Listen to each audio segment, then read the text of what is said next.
मला सांगा 250 फूट खाली भिंतीच्या पलीकडे कोयनेचं पाणी फुटलं असतं ना ते आम्ही सांगलीला नळातनं बाहेर पडलो असतो माहिती आहे का.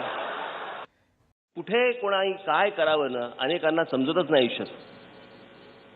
आपण कुठची गोष्ट कुठे बोलली पाहिजे, कुठची गोष्ट कुठे केली पाहिजे याचं काही कोणाला काही देणं घेणं नसतं.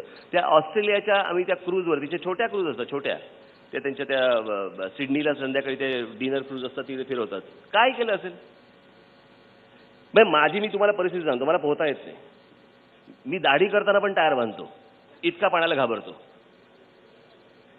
आता मला सांगा की असा माणूस त्या बोटीवरती गेलाय. बोटीवरती कशाला गेलाय तर डिनरसाठी गेलाय. तिथे एक बाई गाणं गातीये. गाणं कुठचं? टायटॅनिकचं.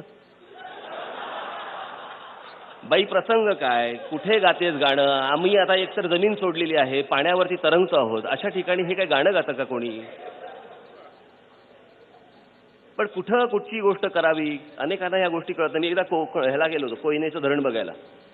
अशी मोठी भली मोठी लिफ्ट होती तिथे. एका लिफ्टमध्ये त्या काळात बांधलेली होती भली मोठी लिफ्ट. त्या भल्या मोठ्या लिफ्टमधनं मला खाली घेऊन चालले होते सगळे 250 फूट खाली म्हणजे भिंतीच्या पलीकडे पाणी.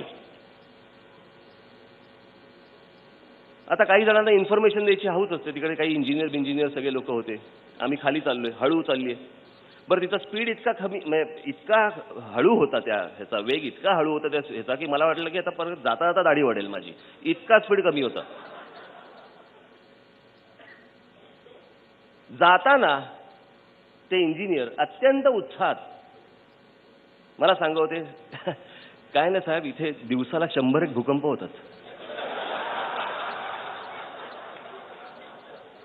तर मी म्हटलं आपण वरती आल्यावरती सर्किट हाऊसवरती ह्याची चर्चा नाही का करू शकत. म्हटलं ही काही जागा आहे का खाली जाताना भूकंपाची चर्चा करायला. खाली 250 फूट खाली पोहोचलो. पोहोचल्यावरती तिथे अशी एक वाऱ्याची झुळूक आली. बाहेर पडल्यावरती काहीतरी आवाज आले. म्हटलं हे कसले आवाज हो. लिकेजेस.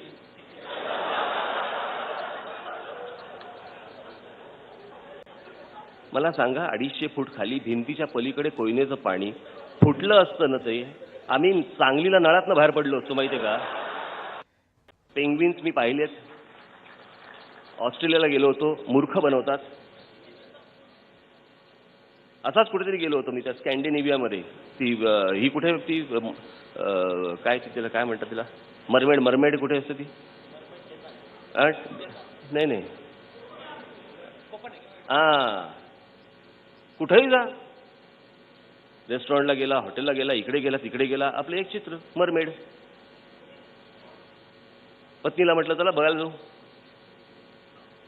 बघायला गेलो. मरमेड एवढीशी दगडावरचा काहीतरी पुतळा कोण बघत नाही. ढुंकून तिच्याकडे पक्षीही पाहत नाहीत येड्यासारखी. पण आपली गोष्ट आपल्या देशातली गोष्ट कशा प्रकारे प्रमोट करावी आणि त्याच्यासाठी कशी बाहेरून माणसं आणावीत आणि त्यांचा खिसा कसा रिकामा करावा हे त्यांच्याकडनं शिकावं. आमच्या महाराष्ट्रामध्ये आमच्या पूर्वजांनी एवढ्या गोष्टी देऊन ठेवल्या आहेत. आमच्याकडे अजून काहीच सुचत नाही. आम्हाला काही वाटतच नाही. त्या ऑस्ट्रेलियाच्या किनारपट्टीवरती गेलो. तिकडे आम्हाला सांगितलं की एका वेळेला असे लाईट बीट मारतात आणि आम्ही त्या सगळ्या पट्ट्यांवरती बसलो. त्याच्यात पाऊस सुरू झाला. त्याच्यात थंडी होती. काय येणार पेंग्विन येणार. बसलोय.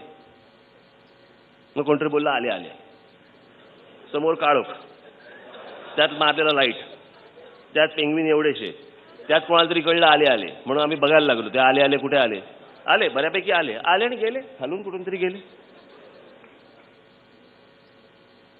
मी म्हटलं आता काय करायचं संपलं बोलले झालं. मग एवढाच भाग होता त्या लाटा तिथे थांबायच्या. तिथून ते चालत यायचे. इथून कुठून तरी आमच्या डेकच्या खालून निघून गेले. पण ते पाहण्यासाठी किती किंमत मोजावी. ते पाहण्यासाठी तुम्हाला किती आकर्षित करावं. ते तुम्ही पाहिलं नाही तर जगात अनेक अशा मोठ्या गोष्टीला तुम्ही मुकलात. अशा प्रकारचं आपल्या देशातल्या सगळ्या गोष्टींचं वर्णन करायचं आणि जगभरामधले प्रवासी जगभरामधली लोक ही तुमच्याकडे देशाकडे अट्रॅक्ट करायची न्यायची. त्याच्यावरती संपूर्ण सायकल त्या देशाची त्या गोष्टींवरती चालवायची. ही थट्टा नव्हे. हेच सगळे राजवाडे आणि असे अनेक गोष्टी आज राजस्थानमध्ये ज्या प्रकारे तिकडे ठेवलेल्या आहेत त्याची हॉटेलं केली आहे. ते बोलवतात बघतात सगळ्या गोष्टी करतात. आज महाराष्ट्रामध्ये महाराजांचे एवढे किल्ले आहेत. या किल्ल्यांवरती जायला या किल्ल्यांवरती आमचे जाऊन घेऊन काय करणार. असंख्य लोक आहेत जे बघतात. कित्येक लोक काय, सुरेश, बदाम, गीता, हे आमच्या गडांवरचं चित्र. बरं तू कोण आहेस की येणाऱ्या जाणाऱ्यांनी वाचावं? हा कोण सुरेश? मी आता माझ्या पक्षामध्ये ती होर्डिंग बिल्डिंग सगळी बंद करून टाकायला सांगितली, ती वाढदिवसाची होर्डिंग. काय फरक पडतो याला? एका वर्षाने वाढला, उपयोग काय समाजाला? गॉगल बिगल घालून असतात माहिती ना, गॉगल घालून बंडू उभा आहे. कोण बंडू?